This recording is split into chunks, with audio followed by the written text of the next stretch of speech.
Nest of the Nightingale prologue, and the village the forest was older than memory. Its trees rose like cathedral pillars, their roots clutching the soil with the strength of centuries. Mist threaded between the trunks, and in the quiet hours before dawn, the forest breathed as though it lived a vast, ancient being that remembered everything. Among the people of the nearby valley, there was a legend. They spoke of a bird whose feathers shimmered like moonlight and whose song could heal sorrow itself. They called it the Nightingale of the Silver Nest. Some said its melody could mend broken hearts. Others swore it could awaken courage in the faintest soul. But all agreed that no one had ever seen the nest where it lived. To most villagers, the tale was nothing more than a fireside story. But in the small village of Aerith, nestled at the forest's edge, there lived a girl who believed. Her name was Elara. Elara was not like the others.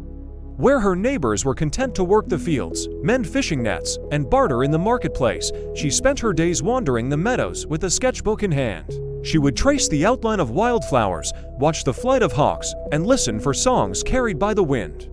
Her mother often scolded her for daydreaming, while her father, a quiet carpenter, simply shook his head and smiled.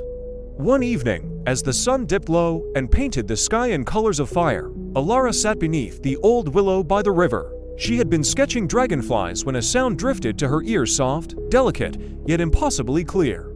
It was a song, not the whistle of a blackbird, nor the chatter of sparrows. This sound was something purer, richer, threaded with a magic that stirred her very bones.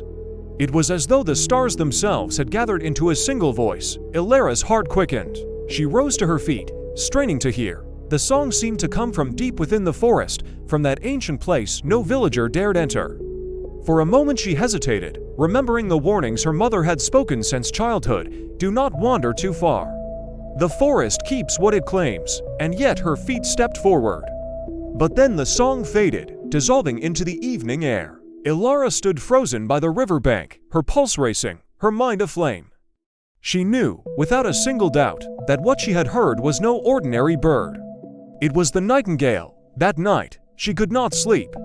The melody replayed in her mind again and again, filling her chest with a strange ache, as if the song was calling her by name. The next morning, while the village bustled with its daily chores, Elara's thoughts remained elsewhere. She wanted to tell someone, anyone, but she knew what they would say. Just the wind, child, just your imagination. And perhaps they were right, but deep inside, Elara felt the truth as surely as she felt the ground beneath her feet. The nightingale was real, and its nest lay hidden in the heart of the forest. One day, she promised herself, she would find it. Nest of the nightingale, the song, and the decision. Days passed, then weeks, yet Elara could not forget the sound she had heard by the river. It haunted her waking thoughts, a memory so vivid that it felt less like a song and more like a calling. Sometimes, as she tended to her chores, she would catch herself humming fragments of the melody, though she could never recall all of it. The tune seemed to slip away like mist in the morning, leaving only a trace of longing in its place. Her mother noticed the change. "Elara," she said one evening as they sat by the fire, "your hands are clumsy today. You've dropped the spindle 3 times. What troubles you?" Elara hesitated, then spoke softly. "Do you believe the stories, Mama, about the nightingale?" Her mother sighed, setting aside her mending. "Child, they are just tales. Pretty words to help children sleep. Nothing more." "But I heard it," Elara insisted, "by the river. Its song was unlike anything I've ever heard." Her mother's face darkened. "Enough.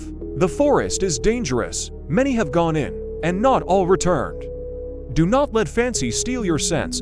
The sternness in her mother's voice silenced Elara, but in her heart, the flame of curiosity only grew stronger. That night, as the village lay quiet under the blanket of stars, Elara slipped from her bed and stood by the window. The forest loomed beyond the fields, dark and unknowable. She thought of its endless shadows, its whispered secrets, and the song that still echoed in her soul. Then she heard it again, soft at first, like the brush of a breeze across her cheek. Then clearer, brighter, until the night was filled with silver notes. The nightingale was singing once more. Elara pressed her hand to her chest. The sound pulled at her like an invisible thread, drawing her gaze toward the trees. This was no coincidence, she whispered to herself. It's calling me. By dawn, her mind was decided. Elara packed a small satchel, a loaf of bread, a flask of water, her father's carving knife, and her sketchbook. She wrapped a shawl about her shoulders, kissed her sleeping parents farewell, and stepped into the morning mist. The village was still asleep as she crossed the fields. The dew sparkled on the grass, and the air was alive with the hum of waking insects. Ahead, the forest rose like a wall of shadow, immense and daunting. Her steps faltered for a moment at its edge. She thought of the warnings she had heard all her life, of hunters who vanished without trace, of travelers led astray by trickster spirits. Fear prickled her skin, but then, as if in answer, a single note of birdsong drifted from the depths of the wood, clear, strong, and achingly beautiful. Elara straightened her shoulders. She stepped forward, leaving the safety of the fields behind. The forest swallowed her whole nest of the nightingale.